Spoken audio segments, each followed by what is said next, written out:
bwe twatandikira nze n'emyaka kuba gyali mito namaani nkula bwe twafulangamu obutakkaanya mu myaka egyo njogera ku myaka nga 15 emabega because now we 17 years in marriage abaana aba kata mu ntandikwa ndoza n'ebyekito byalingamu nga bwe tuyomba nga ndaba ansinga amaanyi tukalamulanga mu campaigns ng'agamba yakubba ebikonde akola ki nga nnyimirira waggulu w'ekitanda nange nsobola ate bwe nalaba nga ansinzizza eddoboozi nenkwata okugulu kwe nenkuddusa nenkukweka nengamba kati awo katutandike ate anansobola nga ali kugulu kumu so ng'ekyo kyekyokulwanyisa kyange era nga sinnatandika nsonga yange nga nsooka kumanya nti okugulu manyiwe kuli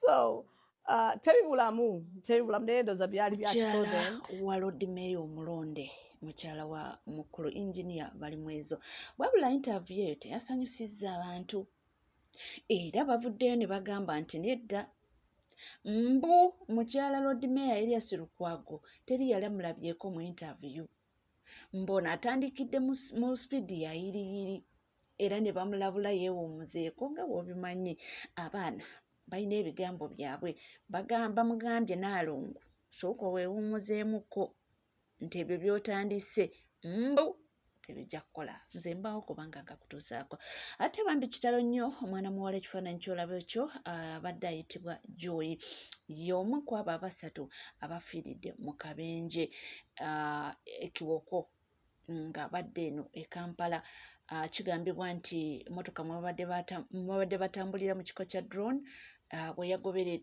we yalemeredde mugoba waayo bwetyo nebanga ate etomeragana n'ekitrela bwenyi ku bwenyi era bwatyo bano basatu ne bafiirawo mbulaga omukyala oyo oba mwana muwala oyo abadde yakagraduate nga wali ku Nkumba University era banne betwategeddeko omu nga ye Nathan era twategeddeko nti abadde mutabani w'omugenzi Nathan Kisamunyo nti Kisamunyo ono yaliko deputy speaker wa parliament y'eggwanga Uganda era yaliko member wa parliament ng'akiikirira Kigezi East abo nno be bamu ku abo be twategeddeko abafiiridde mu kabenje ako kitalo nnyo era kitalo ddala katweyongera okuba nga tusabira ab'enganda n'emikwano era tusabire n'abagenzi Mukama abenga abawe ekiwumula ekirungi webanga tuvuddeko nga tweyongerayo mu mawulire ag'enjawulo ffenna twawulidde amawulire nti Jennifer Bamutulaki bamukutte ku nkoona era nga omukulembeze w'eggwanga Yoweri Kaguta Museveni nti si musanyufu n'ebyo byonna ebibadde bigenda mu maaso wenjogera ku Jennifer Bamutulaki njogera ku CEO Uganda Airlines enduulu ndowooza mubadde muziwulira ebya Uganda Airlines bibadde tebiggwa neno ku mitimbagano ku TikTok gyevuddeko neno nga twalaba n'abamu baabafuusinga okwetonda naye ye omukulu LOP Honorable Joel Sanyoni yavuddeyo n'ategeeza n'agamba nti musanyufu nnyo olwekyo ekituuseewo era mu bigambo bye yayogedde bw'ati ensonga ya Uganda Airlines mu 2022 nali nkulembera akakiiko ka Kosase ne bannange ne tunoonyereza ku kitongole kya Uganda Airlines ne tusanga obuvundu obwa buli kika mu kitongole ky'ennyonyi ekyo obubbi bwa ssente y'omusolo contracts bazeegabira eno bakola zirosensi eno amafuta abalina gwe bagagulako bo kennyini ate ne bagaguza ekitongole nga bongeddemukko akasente ne befuula ba middleman awo eno abantu abakozesa ennyonyi agula tiketi omulundi gumu tiketi n'agikozesa emirundi nga 10 kati zirosensi kwegakafuyo nga kayitirivu eno contracts bwaba tegyegabidde awa boyfriend we byonna nga biri ku record abantu abamu bagamba nti ssennyonyi oyo jasula okubanga awakanya gavumenti ekitongole takyagala ninganze ndi munnayuganda eyo ssente eddukanya ekitongole ekyo nange kuliko eyange nga munnayuganda era kikikola ku lw'abannayuganda twagala ekitongole kitereere omukyala nga n'ebisaanyizo tabirina tugaka kati mwe musuubira mutya ekitongole kino okukola obulungi yali commercial director abanga namba 2 emirimu akola miyitirivu oyo certificate yalina eyenkiza ennyo yali ya senior 6 kuganda otunuulira ebintu bino byonna ng'olaba ekitongole tekigenda tambula.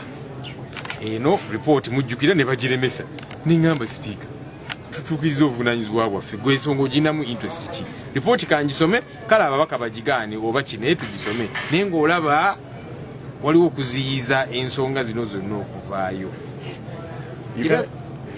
gye bakwera neŋŋamba naye wanaakola batya Uganda Airlines ejja sigala nga ekabweti nga zose zibwe zeeyongera n'ebirala paka nga bakyusiza ensonga ya management ng'eteredde bw'otakola ekyo tewali kiramu kijja kukolebwa. Naye of course abamu nga balowooza asennyonyi olw'okubanga tayagala gavumenti. Yes, gavumenti sijagala olw'ensonga ez'enjawulo naye bye nnali njogerako nga biri ku likodi. Kaakati wayise ebbanga era abantu abamu kati nabo ne batandika okufuna obuzibu obwo. Ennyonyi nga babagamba nti akatekeereye essaawa 6 olunaku lulamba abantu nga basula ku bisaawe akavuyo nga kayitirivu kwegamba nekyafekitinga abantu bangi n'abaali batatuwagira bazze ne balaba kyetwali twogirako. Kakati omukyala yes nategeddeko nti bali mugoba ninga kati lwaki mwalwawo singa mwakikola dda oba oli awo waali baddewo abantu abasobola okukola ekituufu okutereeza ennyonyi y'eggwanga lyaffe. Naye obuzibu bwa Uganda Airlines bwe buzibu bwa buli kitongole kya Uganda.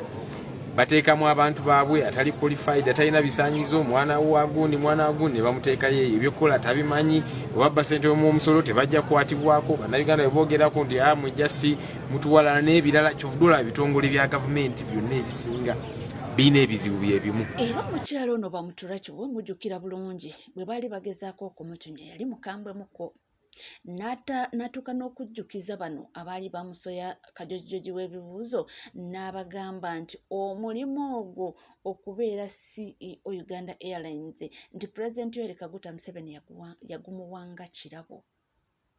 Era n'abagamba nti teri agenda kumuggyako ekirabo ekyo.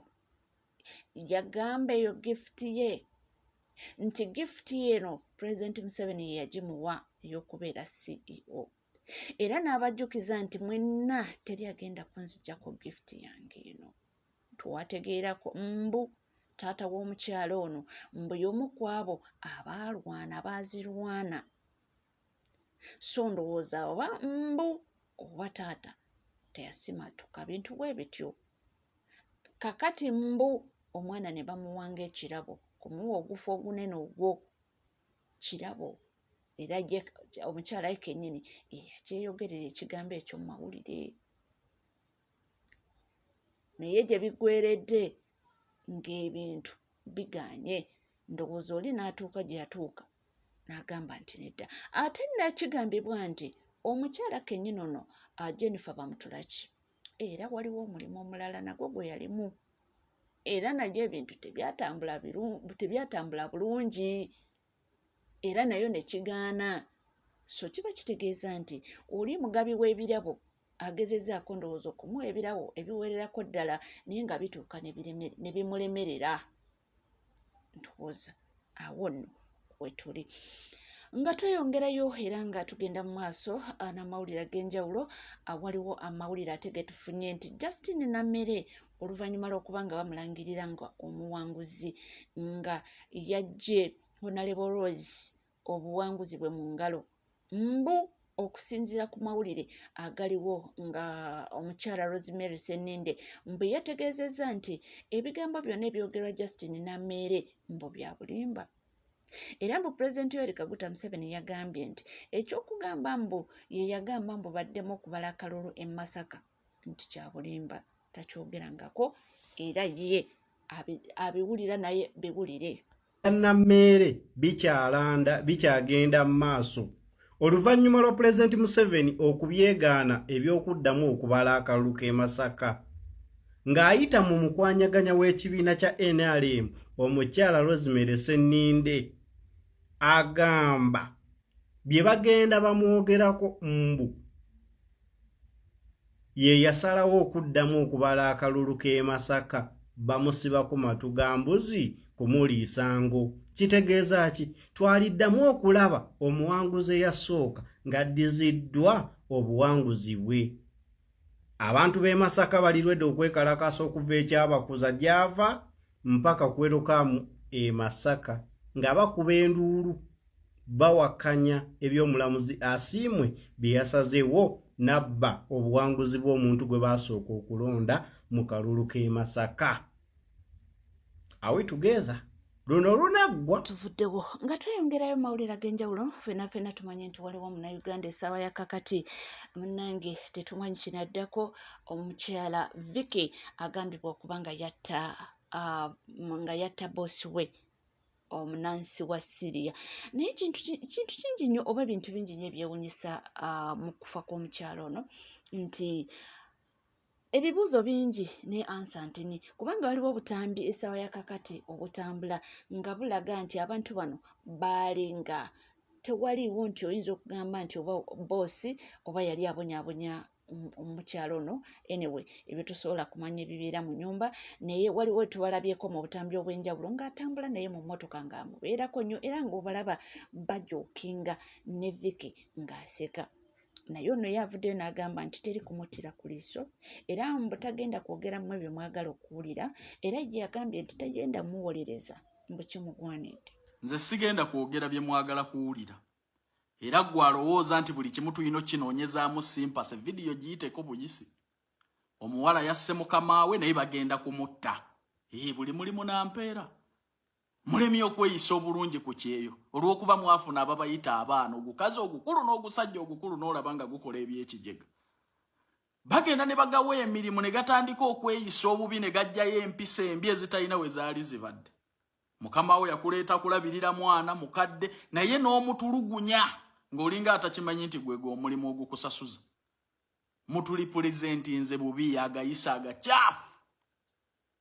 Bantu mmwe abagenda ku kyeyo mwerabira ennaku yammwe n'oyagala okukikinala ku mukamaawo. Tolina ky'oli, oli mukomba bookisi oli awo sigaalo. Vunnamira mukamaawo mugondere. Tolina ky'oli maka ga muntu. Mulemye okukuuma empisa n'okubeera abawombeefu mu kuuma obulamu. N'okwikinala ku mukamaawo mwabavuma mwetwalira waggulu empisa n'obukyafu obubajjudde. Kati ffenna tubeere wano ku simpase nti yasse mukamaawe mbu justice for what? Bw'oba tokozesanga ku housemaid gwe atalina busungu. Naye njagala Katonda naawe akuwa obuyinza, akuwa obusobozi omuteekeko mu makaago wadde wane e Uganda. Bakubire nti alese abaana bo ku muzigo. Nga wamusasudde n'emmere wagireseewo nga tagambye nagamba nti anti leero ŋŋenda. Bw'oba tokozesanga ku housemaid gwe atamanyi bukyafu bwa mpisa bubalimu. Naye nga kitemutegeere ennaku yammwe. Kitotegeere ennaku yammwe nti najja kunoonya 10. Kimwekikinaza ku bakama bammwe. Kati ekyo bagenda kukitta. Bagenda kukitta. Mbabuulira. Mukikinalo olw'okuba mwafuna ababayita abaana n'olaba ogukazi ogukulu myaka 3 naawe oli mwana ne mukola eby'ekizigga temufuga busungu mwetwalira waggulu toyina ky'oli eri mukamaawo oli awo sigaalo oli mukomba box munywere mutereere mu bulamu mubeere bakkakkamu musobole okukola mu buuka amadaala naye omusanga akikinala lwakiri mwebwe abasinze n'okwereetera ebizibu bino. Abantu bonna aba concentrating ne bakkiriza kye bali ne babeera beewombeefu eri bakama baabwe bamazeeko. Ne mwabafunya mukama wa ayogedde omuzeemu bino mwetwalira waggulu. Lwaki obeera waggulu mu maka g'omuntu? Lwaki oyagala okubeera important mu maka g'omuntu? Lwaki togenda mu makaago? Kati mutusimpasayizinge mbu yasse mukama we tubeere kuno. Ku bizibu bye tulina nga bannayuganda. Ku bantu be tulina ebweru abeetaaga justice abalwadde. Tudde ne ku muntu eyakoze omusango. Ekyo tetugenda kukibeeramu. Mweyise bulungi ku mirimu mubike kugayisa gammwe agakyafu bannayuganda. Mulekeraawo okwetwalira waggulu mu maka g'abantu ne ku mirimu gy'abantu. Gwe bw'oba owulira oweera nnyo sigala wannyoko oba mu bufumbo bwo. Mugenda ne mutuuka ebweru ne mukikinala ku bantu ne mubafuukira ekizibu ne mumaliriza ng'obulamu mubumazeewo.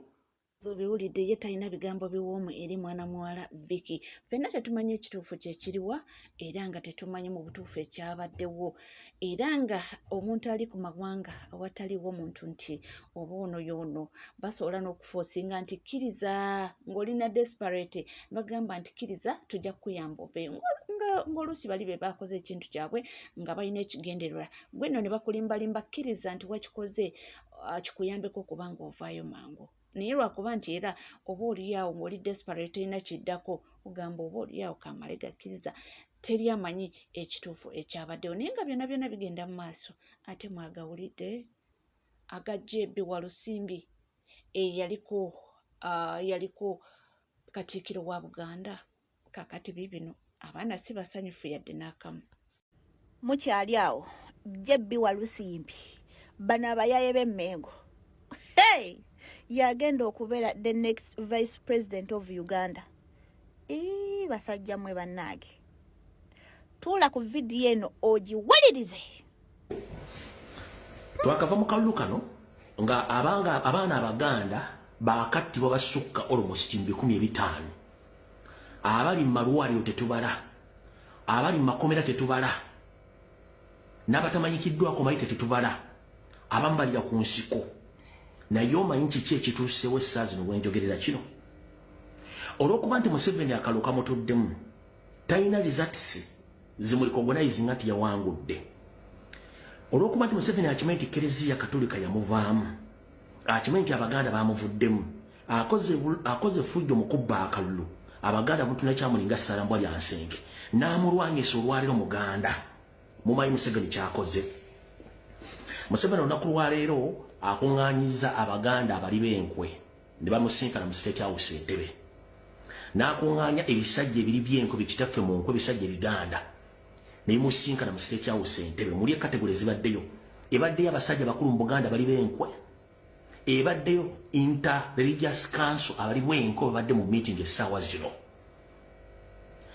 nga Museveni abagamba nina pressure okuva mu Baganda nina pressure okuva mu Catholic Church jjukira nti akalulu akawedde Museveni bwe yali alonda Abaganda teyabassa mu kabinenti kati ne bamugamba bantu banne abayaaya bamugamba okukakanya Abaganda olina okulonda vice president nga Muganda ng'ava mu Buganda ng'ali influential nti Abaganda bamuwulire abasajja n'abakazi bonna bali b'enkwe tebafuddeyo gaba Museveni nti ebintu by'okoze mu Buganda bimala waayo obuyinza nga muzzukulu wa Buganda Kyagulanyi Ssentamu yawangudde akalulu manye ebiganda bino kye bakoze nga bagamba Museveni ffe tukkiriziganya n'okutuwa ekya vice president era tulonze Jebbi Walusimbi eyaliko katikkiro wa Buganda yawummula nkiddamu Abaganda batuliddemu olukwe olwaleero batudde mu State House ennedakiika 3 tezinnawera bavudde mu muzzukulu wa Buganda bakolagane Museveni Inter-Religious Council etuddemu abasajja Baganda n'abasajja abalala saako ebiganda ebifere ebiri mu Buganda bitaagaliza Buganda kubeera na Uganda kulaakulana ne bitula mu meeting ne Museveni ne bikkiriziganya mbu Jebbi Walusimbi katikkiro yawummula gwe balondanga vice president lwaki mbu mu Katoliki kino kigenda kukakkanya Bakatoliki Muganda kino kigenda kukakkanya Abaganda mbu luli mu kwekalakaasa okwaleka nga baganyika bakogenda mbu yayogera Abaganda ne bawulira ne balekera okwekalakaasa ze factors 3 zibasinziddeko nti bagenda kulonda Jebbi Walusimbi okuba vice president mukulu Jebbi Walusimbi obadde state agent wa Museveni ebbanga lyonna kubanga ne State House mutudde essaawa zino gw'omu ku architecture ba State House eyo obadde ng'odiringa n'omusajja oyo private nga tumanye obadde odiringa ne Museveni private nga tumanyi gw'omu ku ba architecture ba State House y'Entebbe tukimanyi bulungi nnyo tukimanyi nti ekikuleetedde mu bwavu n'okukkiriza omusango gw'okulya mu mwana wa Buganda olukwe bwali bwavu ba state mafias bennyini bakuteekamu ani amukuteekamu oyo mvubuka eyakufera ensimbi gwe bayita Sava Bawajoyce Bagambanga we yazalamu abaana ye yakuteeka mu ddiru ey'okusuubula golodi n'otunda properties zo worth eziri biliyoni zinga 4 eza Uganda z'ensimbi Sava n'akufera sente n'ogenda bwavu complete kati olwaleero olidde mu mwana wa Buganda olukwe olidde mu Buganda olukwe nga pressure eri waggulu teri amanyi muzzukulu wa Buganda gyali mukazi we yalumbibwa mu Makaabi ne mukolako ebikolobero aliira ku nsiko bwe n'otula n'ennyanja mu kaseera kano n'okkiriza mb'okkiriza okusavinga Museveni nga vice president okukakkanya Abaganda kankugambe Museveni nze nga nze omu tolowooza nti ngenda kuwa ekitiibwa Jebbi Walusimbi gwe mmanyi nti abadde mufere ebbanga lyonna okuva leva ku bwakatikkiro era jebbi wabisimbitali president nga baganda ali president nga famire ye ng'omuntu abaganda bonna abasajja kabaka bali mu tebyowokubiri abaganda banafuzi bonna bagala enkyukakyuka abali presentinga ye Robert Kyagulanyi Ssentamu omwana buganda alira ku nsiko gwe n'osituka ne babbi bannammwe bafere bannammwe ne mugenda mu State House Entebbe ng'okkiriza oba vice president Kisajja ggwe ku myaka gyo Buganda okuva mu 1962 tefunangako mirembe. Oli ku Legit TV 256 teweerabira kubanga osubscribinga, ringinga that notification bell, sharinga, likinga ebisigadde bitereva mawulire nja kubanga nga kuwa era nja kubanga nga kutuusaako wona woli wona wosinzidde sigala naffe tuvaawo.